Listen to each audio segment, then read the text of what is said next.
Hello, everyone. And I wanted to come to you to talk to you about two things briefly, both of them dealing with sports and live sports entertainment. Yesterday was the Super Bowl. And so, with a lot of eyes being on the Super Bowl, there are two things that I wanted to talk about. First was actually news that broke last week. And for a while now, people have been talking about and we have been talking about in class and various times on the podcast about Disney launching an ESPN specific streaming app where it could be direct to consumer. People no longer have to abide by or pay for the traditional cable bundle to get ESPN. Well, that is still in the works and apparently is reportedly supposed to be ready by fall 2025. One thing, what was announced last week, shortly before the Disney investor call, and then expanded upon it a little bit surrounding the Disney investor call, is this idea that the Walt Disney Company, Warner Brothers Entertainment, and Fox are going in 33% each to combine their sports channels to create a new streaming service. A lot of people are calling this a skinny bundle for sports. By some metrics or some reporting, this is going to have about 50% of the sports in the United States that people traditionally watch, about 70% of the sports that people watched the most. So, really, what this idea is the Walt Disney Company is bringing their sports channels, so ESPN, their ESPN channels, and also their ABC content. Fox would be bringing over Fox football, the NFL football coverage, and they would be bringing over FS1, FS2. Warner Brothers would primarily bring over TNT, TBS, and True TV, which has NBA, and it also has the men's college basketball tournament, the women's college basketball tournament being on ESPN. So between the three of those, a lot of the sports entertainment people watch would be available on this streaming service. And then an added wrinkle to this is like when TNT, TBS, or True TV are brought into the service, it's not just the sports service. They are plugging in the channels as they come. So through this kind of skinny bundle, it seems that sports fans would get more than just sports or live sports entertainment. They would get the whole channels of like TNT, TBS, True TV. Um, and it's really interesting. And a lot of the conversation around it has been, is this something that one will launch, or is this um, something that these companies are kind of touting for various reasons, for PR reasons, and then will it actually launch?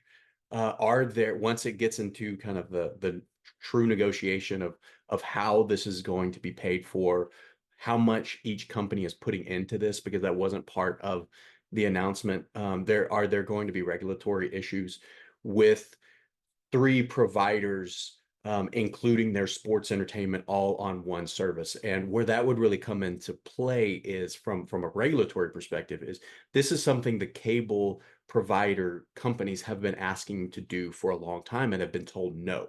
They have been asking for kind of a skinny sports bundle for people who just want to watch certain channels.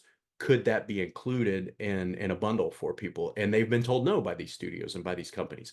Now these three big studios are going into this together, and so that could represent some challenges from the traditional or linear television cable model. So you could see some challenges from some of those companies.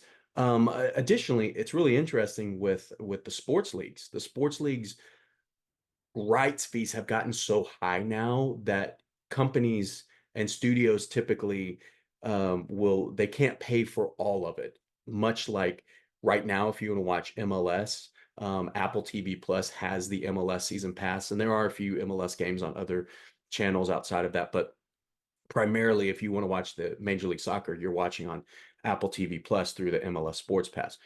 That's not the case with sports like the NFL, the NBA, Major League Baseball. And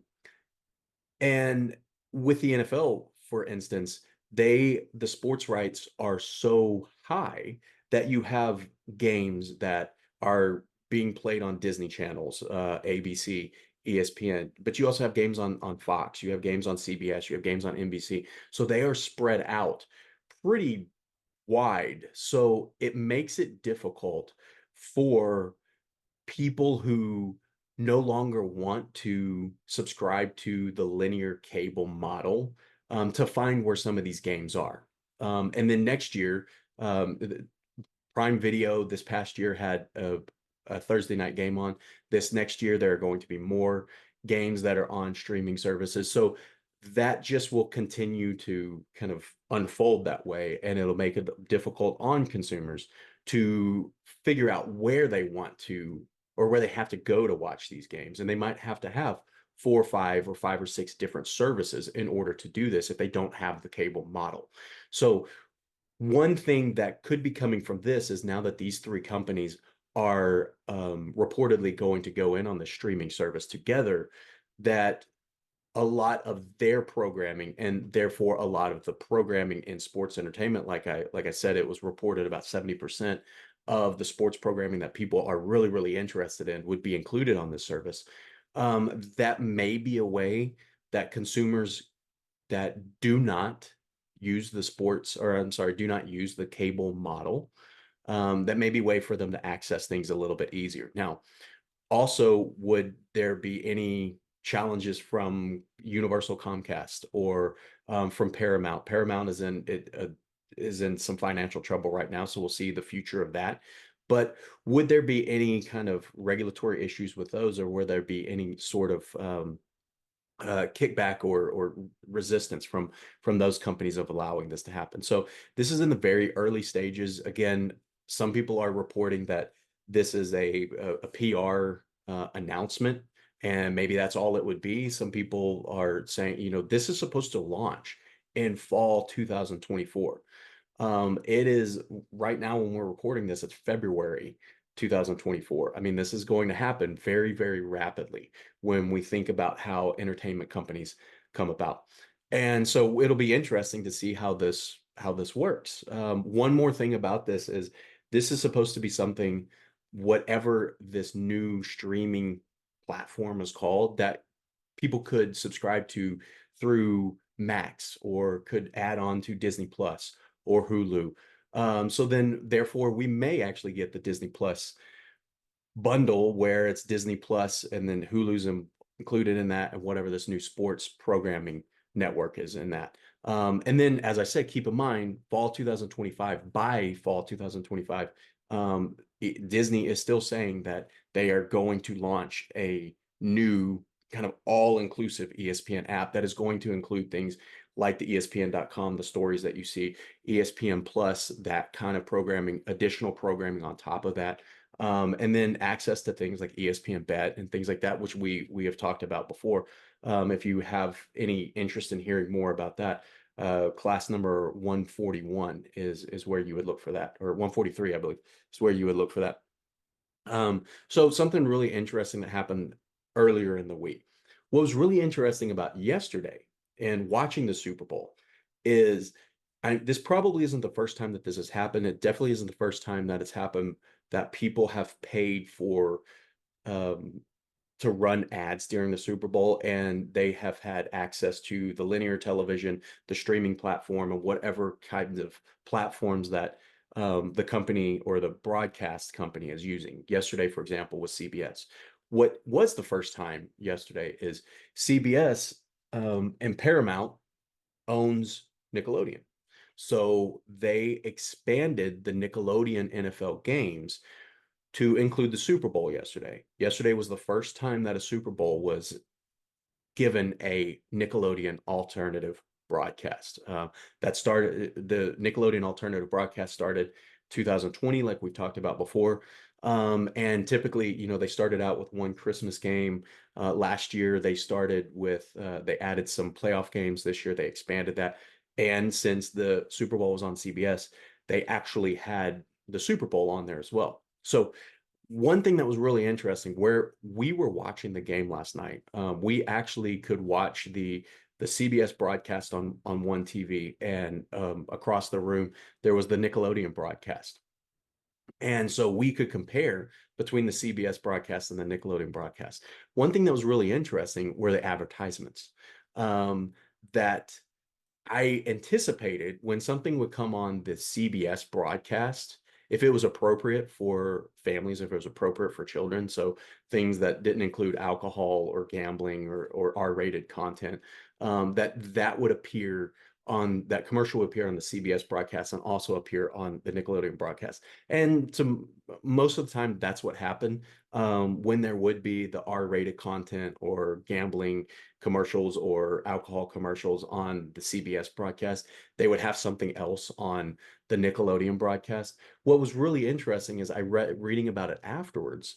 It was widely reported that the 30-second advertisement for the Super Bowl yesterday ran 6.5 to $7 million for 30 seconds. And this it's no new news that this has been expanding so long, the cost of running ads during the Super Bowl.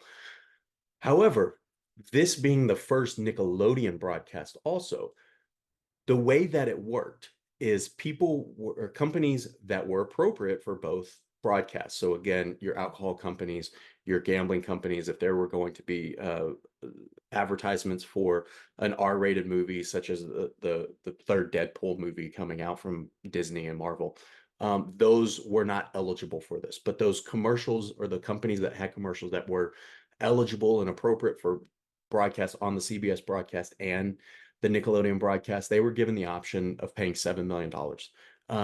And then they would have their commercial shown on both broadcasts. Now, if for those companies that were not kind of included in that, they paid about $6.5 million. So as it came out, um, once all of the ads were sold for the CBS broadcast, for the linear broadcast, then Paramount looked at how many broadcast minutes or segments they had left over. And then the advertisers were able to then go after products specific to Nickelodeon. So that's why if you were watching some of the Nickelodeon broadcast, you would see broadcast, or you would see commercials for toy manufacturers or cereal manufacturers. And those companies, uh, Paramount was seeking 200 to $300,000 for a 30-second ad on there. And so one really, really interesting thing from last week, I actually had a student ask me if people were going to pay the large amounts of money to have their commercial shown on Nickelodeon as well. And as it turns out, what it seems like is the the added value for companies that were having their commercial shown on the linear broadcast and the Nickelodeon broadcast, or the alternate broadcast. It seems as though that added value of the Nickelodeon broadcast was around $500,000. Because I think for most of those companies, they had their ad run one time during the CBS broadcast, two times during the Nickelodeon broadcast. For example, I saw an ad, a trailer for Inside Out 2, the Disney Pixar movie that's coming out this summer, run twice on the Nickelodeon broadcast. I saw it run once on the CBS broadcast, actually right after the game ended. And so that's what it seems to that happened yesterday. And then also for those companies that were not included in the CBS broadcast, they were given the option to uh, run a commercial specific to children, specific to families on the Nickelodeon broadcast. And so why is this important? I think we haven't seen the official numbers yet, but it was anticipated that this Super Bowl was going to be the most watched Super Bowl for various reasons. The way that it's being reported, also the storylines from this year, being in Las Vegas for the first time, there was a lot of interest around the Super Bowl. the fact that there was also an alternate broadcast of this Super Bowl, those alternate broadcasts are becoming much more popular now. Nickelodeon has been doing it for a few years. Disney has now gotten into it. I've previously talked about the alternate broadcast of the NHL, an NHL game and the NHL Big City Green Classic. This year they did an NFL game, NFL international game, Sunday Fun Day Football with Toy Story. Um, these are becoming more and more popular. And so I think we will see more and more of this. And so looking into the future from an advertising perspective, what is going to be the added benefit of having your commercial shown on the main broadcast, but also the alternate broadcast? And that also includes having it shown on the streaming broadcast as well, because now you can have access to the people who are watching on linear television, the people who are watching via streaming, and then also if your company or your advertisement is appropriate, you can have it on the alternate broadcast, whether that might be Nickelodeon in the case of Paramount, or the next time that Disney and ESPN show the Super Bowl, whether they would make an alternate broadcast for Disney Plus or something like that. So very, very interesting things. And something I learned new yesterday about the way that these advertisements are being made up, and the bidding process is happening. So really, really interesting. Please let me know your thoughts. Let me know any questions that you might have. I just wanted to record this because it was something really interesting I learned from last week and from yesterday. So thank you very much. Have a great day.